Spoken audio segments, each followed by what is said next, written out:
৩১৩ জন, অস্ত্র কম, রসদ কম, শত্রু ৩ গুণ বেশি শক্তিশালী। এই যুদ্ধ জেতার কথা ছিল না, কিন্তু সেদিন একটি মাত্র আয়াত পুরো যুদ্ধের গতিপথ বদলে দিয়েছিল। আজকের গল্প এই আয়াত বদলে দিয়েছিল পুরো যুদ্ধের ফলাফল। হিজরতের দ্বিতীয় বছর, মদিনার কাছে বদর প্রান্তর। একপাশে মক্কার শক্তিশালী কুরাইশ বাহিনী, প্রায় ১,০০০ সৈন্য, অন্য পাশে মাত্র ৩১৩ জন মুসলমান। এই যুদ্ধ ছিল অস্তিত্বের লড়াই।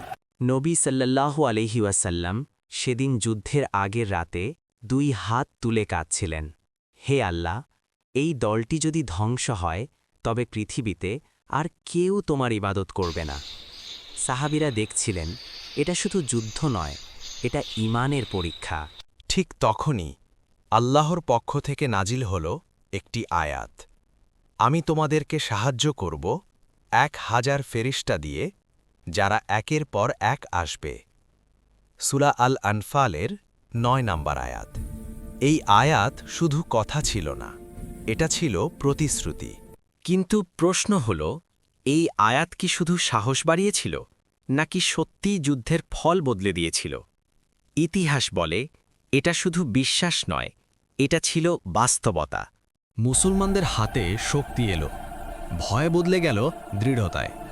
কুরাইশ বাহিনী দেখছিল যাদের সংখ্যা কম তারা যেন অজেয়। অনেকে পরে বলেছিল, আমরা এমন সৈন্য দেখেছি যারা মানুষ ছিল না। ফলাফল ছিল অবিশ্বাস্য। ৭০ জন কুরাইশ নিহত, ৭০ জন বন্দী। মুসলমান শহীদ হয়েছিলেন মাত্র ১৪ জন। ইতিহাসের পাতায় লেখা হল, এটা ছিল অসম্ভবের জয়। এই আয়াত আমাদের শেখায়, সংখ্যা নয়, অস্ত্র নয়, শক্তি আসে আল্লাহর ওপর ভরসা থেকে। বদরের যুদ্ধ জেতা হয়েছিল তলোয়ারে নয়, ঈমানে। একটি আয়াত, একটি বিশ্বাস, আর ইতিহাস বদলে যায়।